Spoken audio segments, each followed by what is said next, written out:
decisions to glow. Ridiculous flow, potential to glow. You know, I just do that. Consolidate my regions, line it up, put them together.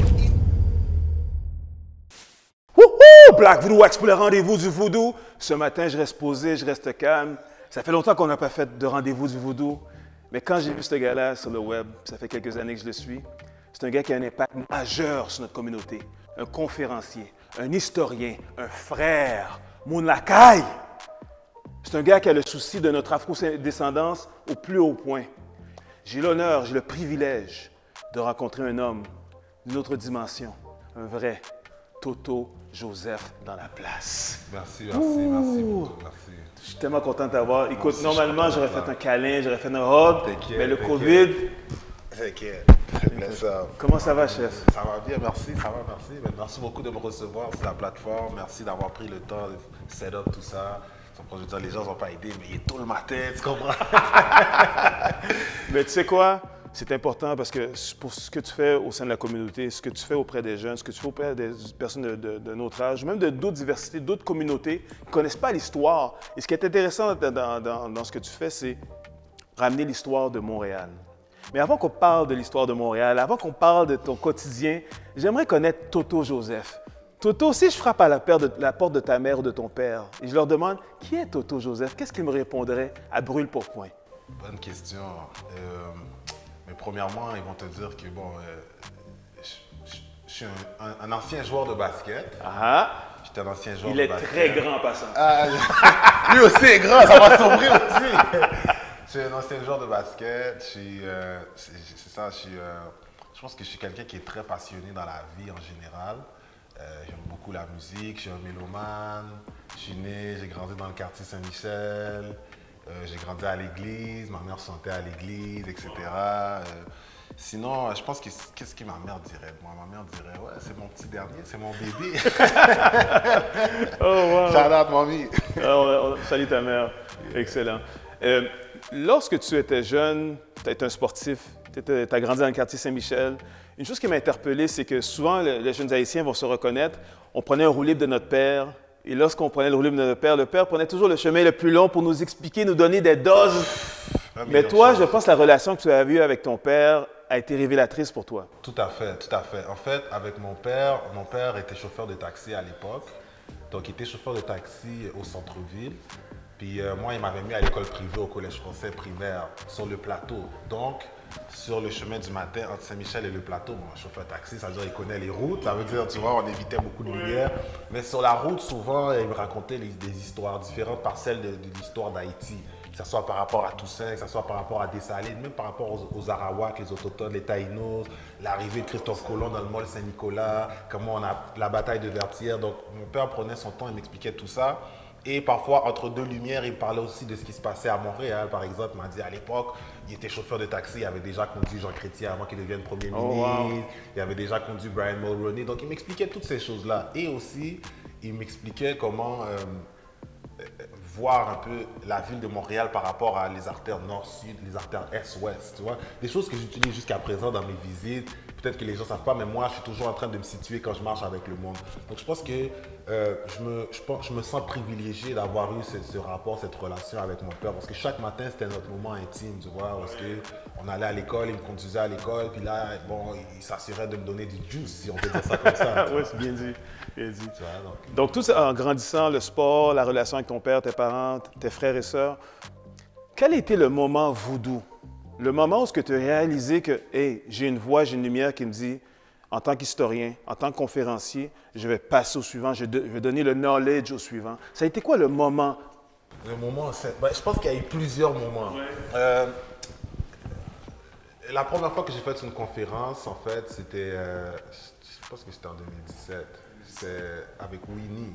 Winnie Belle-Gueule. Winnie Belle-Gueule. On la salue, Winnie. Shout out à Winnie. Donc, j'aimais qu'est-ce qu'elle faisait déjà. Je suivais depuis quelques années. Ça fait déjà longtemps qu'elle est impliquée.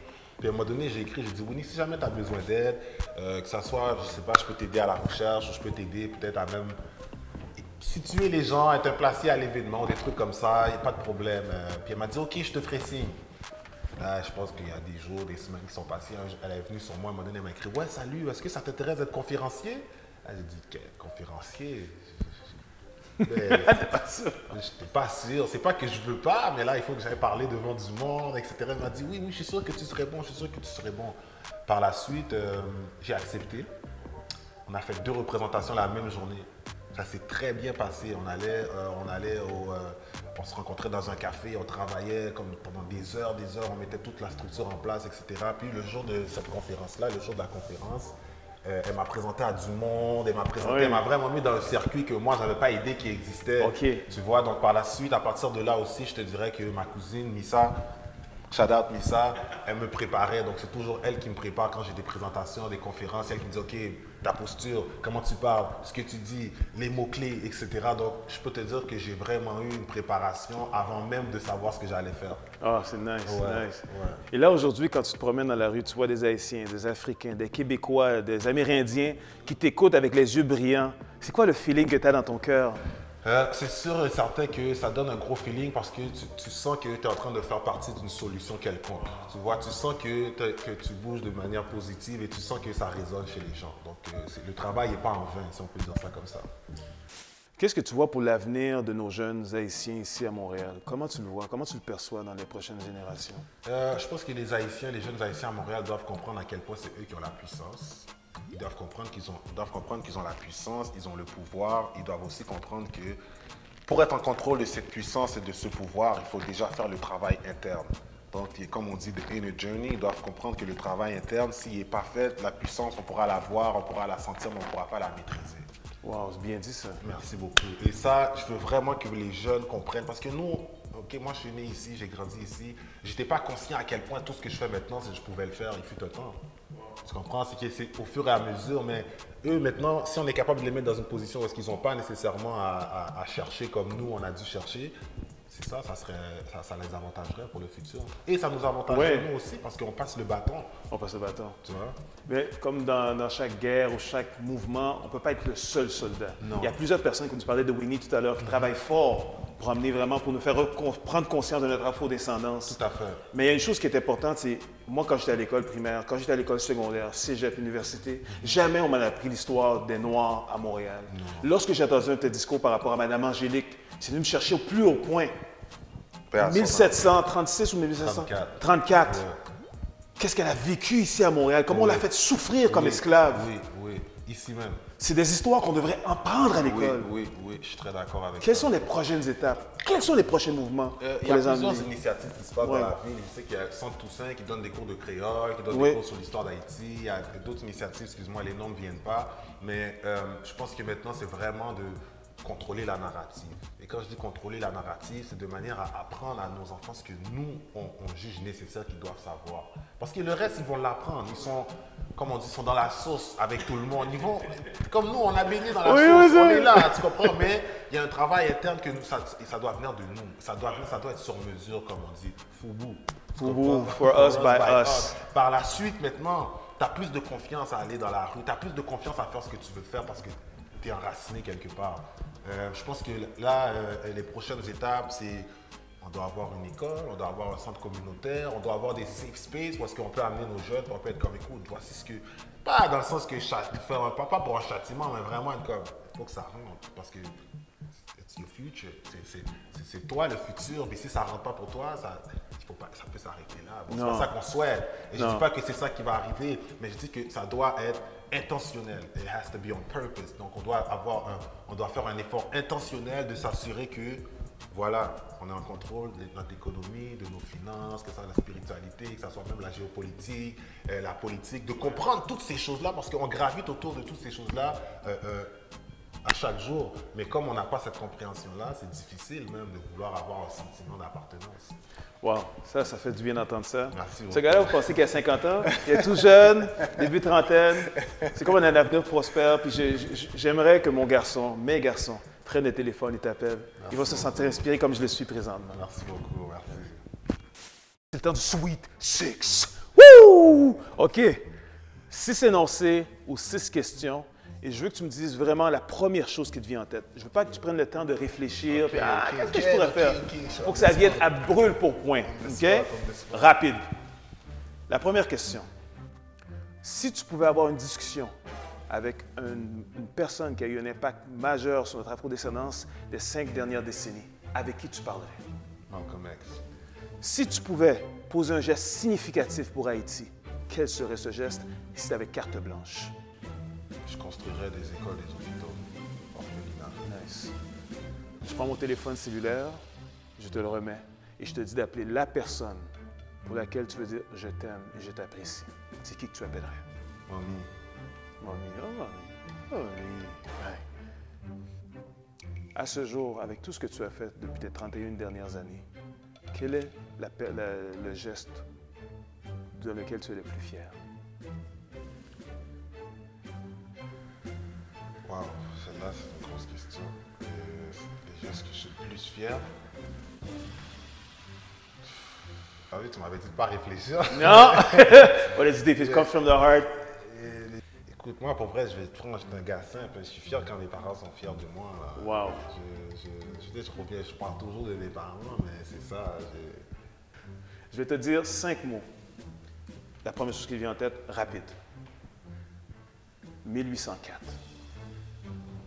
On est affranchi, on est libre, on a la puissance. Madame Angélique. Queen Mother of the Black Community of Montreal. Montréal. Terre non civile. Noir. Les premiers. Toto Joseph. La continuité. Well said. Et pour finir, le Sweet Six, quelle est la définition du mot passion pour Toto Joseph? La passion, c'est quand tu es capable de mettre en application tes rêves, tu es capable de planifier, tu es capable d'exécuter et tu es capable de rester motivé par rapport à ce qui a amené la flamme. Donc, quand tu es capable d'avoir tout ça en un, puis tu es capable vraiment d'en faire bénéficier les autres et toi-même en bénéficier, et ça peut avoir un effet boule de neige, c'est ça la passion pour moi. Wow. Ouais. Le feu, le feu. Toto Joseph, vous avez passé à travers le Sweet Six. Papa! Wow! Je ne peux pas te laisser partir sans te demander, avec ton expertise d'historien, tout le monde me parle du mot N, de N-word. Qu'est-ce qui te vient en tête quand je te dis, qu'est-ce que tu penses du N-word? Je pense que c'est l'historique derrière le mot. Je pense que c'est pas tout le monde qui a la même compréhension du mot. Je pense que c'est un mot qui a l'autre connotation. Et je pense aussi que sur l'aspect pédagogique, c'est pas n'importe qui peut en discuter, qui peut déconstruire ce mot. Je pense que c'est pas un mot qu'on pourra effacer, mais c'est pas un mot qui peut être utilisé par tout le monde. Ouais. Tu comprends? Je pense que ça prend des spécialistes, ça prend des experts. Comme n'importe où, quand tu vas dans un resto, c'est un chef qui fait la nourriture. Sure. Tu comprends? Même si, oui, ma tante telle, elle fait la nourriture mieux que le chef, mais dans ces restos-là, c'est le chef qui est embauché, qui fait la nourriture. Je pense que c'est un petit peu pareil pour le N-word. Wow. Et je pense que nous, en tant qu'Haïtiens, on a été capable de prendre un mot qui était péjoratif, à la base, avant d'être péjoratif, qui vient de nous. Donc les gens, c'est sûr que quand ils parlent du N-word, il y en a beaucoup qui vont relier ça à la rivière du Niger, il y en a qui vont relier ça au Négus de l'Éthiopie, à l'époque précoloniale de l'Afrique.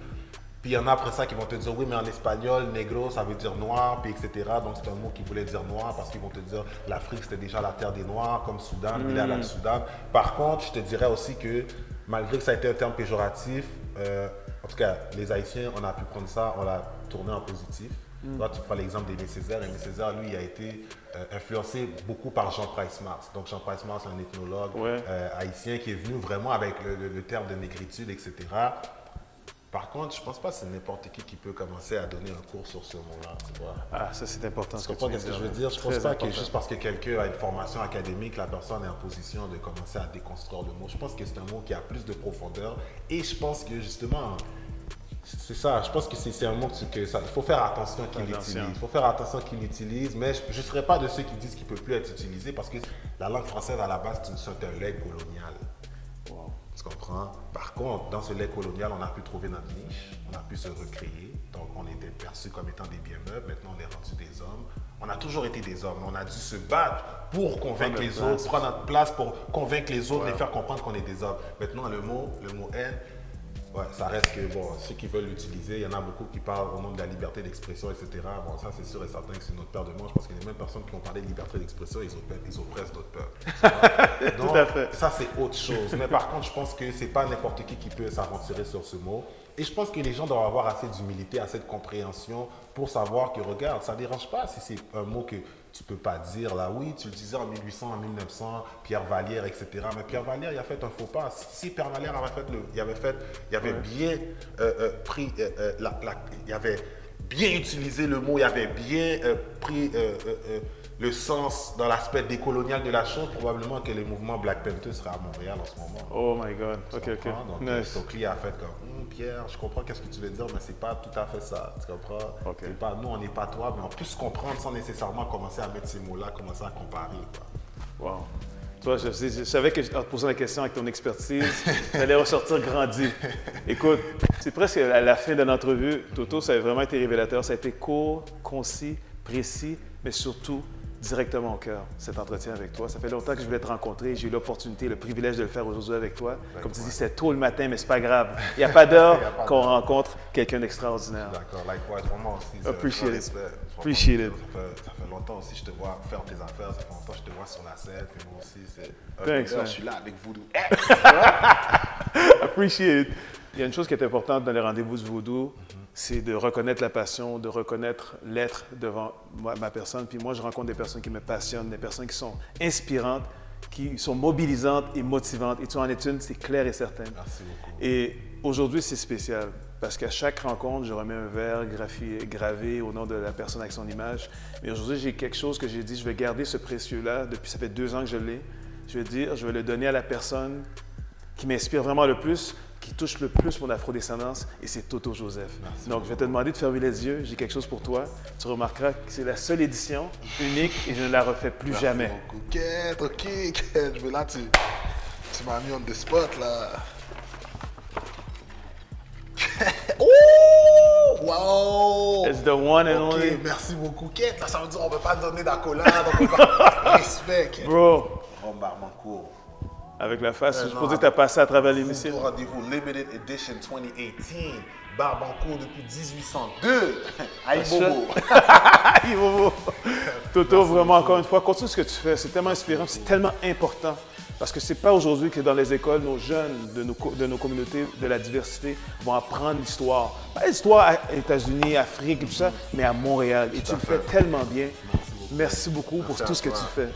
Merci, Kate. Ça, tu vois, je pourrais pas le toucher maintenant. C'est ça l'affaire aussi avec ces bouteilles-là. T'as vu, toi, ça fait 2 ans que tu l'as. je sais même pas combien de temps je l'ai regardé. Je pourrais pas le toucher. Bro, Nice, nice. écoute, c'est Toto Joseph dans les rendez-vous du Voodoo. Continue à faire ce que tu fais. One love, baby.